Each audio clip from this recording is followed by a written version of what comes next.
નડિયાદ મહાનગરપાલિકા ચૂંટણીના માહોલ વચ્ચે આજે કોંગ્રેસ પાર્ટીએ જોરદાર રીતે ઉમેદવારી નોંધાવી છે। નડિયાદ શહેર કોંગ્રેસના નેતૃત્વમાં કુલ 6 ઉમેદવારોએ પોતાની દાવેદારી નોંધાવી છે। Ward number 11 Shri Surendra Barot, Shrimati Hemangi Patel, Shri Minesh Patel. Ward number 12 Shri Hardik Bhatt, Shrimati Jashodaben Parmar. Ward number 13 Shri Jitendra Azad. Ward number 2 માંથી રજનીભાઈ દવે। કુલ 6 ઉમેદવારે દાવેદારી નોંધાવી।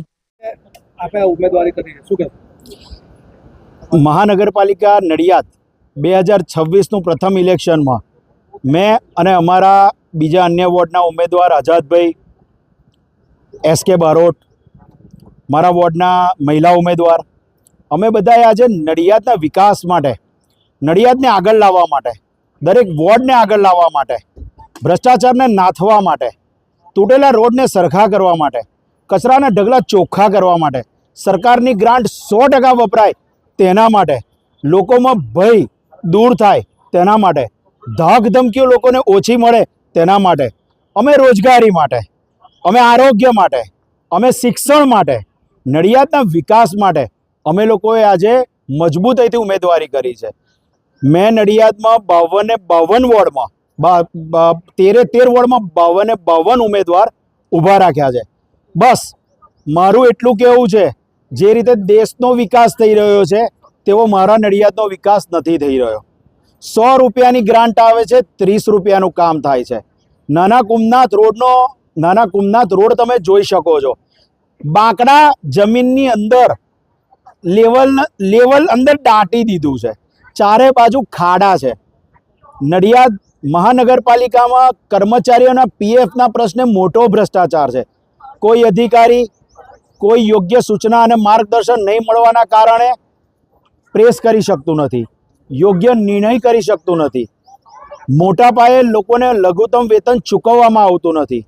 ફિલ્ટ્રેશન પ્લાન્ટનો પ્રશ્ન છે। વર્ષ 2007ની અંદર આ પ્લાન્ટનું ખાતમુહૂર્ત જ્યારે ત્યારે અત્યારે હાલના દેશના વડાપ્રધાનને જે તે સમયેના ગુજરાતના મુખ્યમંત્રીશ્રી અને ત્યારબાદ બીજા 2 મુખ્યમંત્રીશ્રીઓ દ્વારા કરવામાં આવ્યું હતું, ગ્રાન્ટ આવી કરોડો રૂપિયાની, પરંતુ ભ્રષ્ટાચાર શબ્દ નડિયાદના અધિકારીઓ અને નેતાઓને ગમતો નથી, એટલે ગોટાળો શબ્દ વાપરું છું।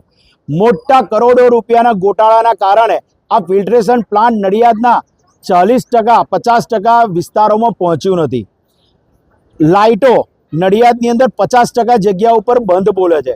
અધિકારીઓ પોતાની બુદ્ધિનો ઉપયોગ નથી કરતા, કારણ કે તેમને જેટલું સૂચના અને માર્ગદર્શન મળે ને તેટલું જ કામ કરે છે।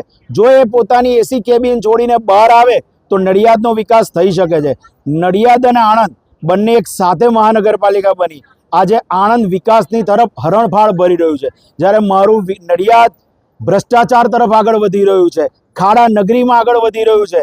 સંતરામ મહારાજની ભૂમિ, સરદાર પટેલ સાહેબની જન્મભૂમિ, પણ આ લોકોએ એટલું પાછળ પાડી દીધું। માત્ર ને માત્ર હમણાં 2-3 દિવસ પહેલા અમૂલ ડેરીના એક મોટા નેતા બોલ્યા કે પૈસા બનાવ્યા છે, બહુ સાચું બોલ્યા, એમણે નથી બનાવ્યા, બધા નેતાઓએ બનાવ્યા છે।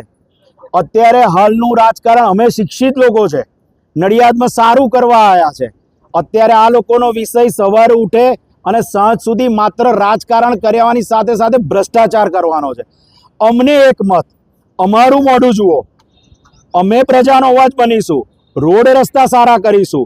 અમે જેટલી 3 દિવસ પહેલા પ્રેસ કરીને જે અમે મેનિફેસ્ટો બહાર પાડ્યો છે એનું પાલન કરવાની જવાબદારી અમારી છે। નડિયાદને આગળ લઈ જવાની જવાબદારી છે। હું વ્યવસાય વકીલ છું, વર્ષ 2006થી શરૂઆત કરી હતી, આજે હું વિકાસના પંથે મારી મહેનતે જઈ રહ્યો છું।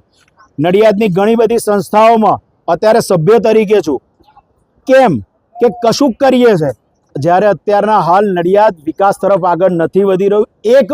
એક અમને તક જોઈએ છે, માત્ર એક તક, વિકાસ માટે તક જોઈએ છે। અમારી જોડે એકવાર વિશ્વાસ રાખો, હું નડિયાદની પ્રજાને હાથ જોડીને કહું છું, તમે ધાક ધમકીમાં ના આવશો।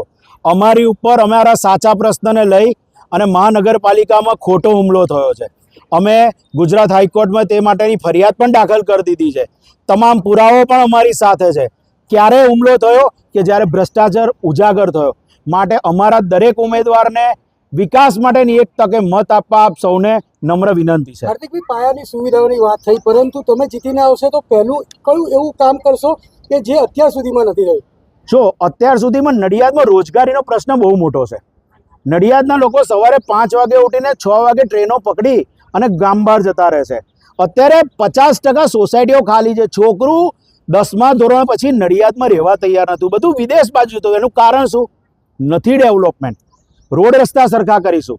જે આખા ગામમાં અત્યારે રખડતી ગાયોના પ્રશ્નો છે, મહાનગરપાલિકાના ભ્રષ્ટ વહીવટદારોના કારણે અમે ગૌચર વાડા ઊભા કરાવડાવ્યું છે. સરકારી જમીનો પર કબજો છે એ દૂર કરાવડાવી એમને યોગ્ય જગ્યા અપાવડાવીશું.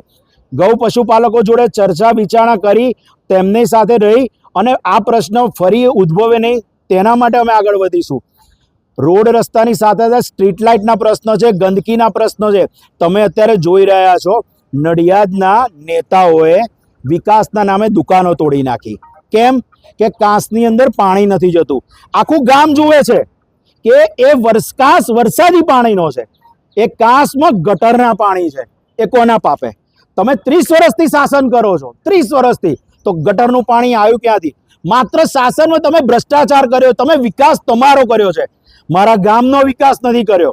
સરદાર પટેલ સાહેબને ત્યાં અત્યારે જે ભીત ચિત્ર કરવામાં આવ્યા, આ 30 વર્ષમાં કેમ ના કરવામાં આવ્યા? 30 વર્ષ બાદ જ તમને અત્યારે આ કેમ કાંસ યાદ આવ્યો?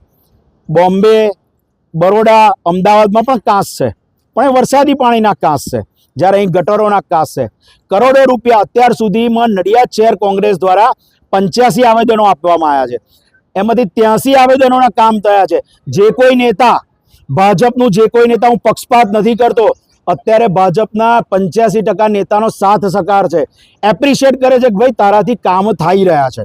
અધિકારીઓનો પણ હું આભાર માનું છું. પરંતુ 85 આવેદનોમાંથી 83 આવેદનો કામ મારા થયા છે. મુખ્યમંત્રીશ્રીની ઓફિસથી પણ લેટરો આવ્યા છે, કામ થયા. જેને કોઈ પણ ડાઉટ ઊભો થતો હોય ભાજપવાળાને, તેનો બતાવવા તૈયાર છું, ઉજાગર કરવા તૈયાર છું. કોવિડના કાળમાં નડિયાદના નેતાએ નડિયાદ છોડી દીધું હતું. હું પ્રજાની વચ્ચે છું, અનાજની કીટો આપી છે, હોસ્પિટલોમાં રહ્યા છે, બધા ફોટા પુરાવા છે, પરંતુ અમે કોઈની મજબૂરીનો લાભ નથી લીધો. આ બધા જ પુરાવાઓ છે. જ્યારે જેને જોઈતા હોય ત્યારે બતાવો. હું પ્રજાનો દીકરો છું, હું એક બ્રાહ્મણનો દીકરો છું, કશુંક સારું કરવા આવ્યો છું, કશુંક સારું કરીને જઈશ. એક તક આપજો, એકવાર વિશ્વાસ રાખજો. જો કામ ના થાય ને તો ફરી ક્યારેય તમે અમને ના અપનાવજો. એક મત આપજો, અમારા દરેક ઉમેદવારને જીતાડજો. જય મહારાજ.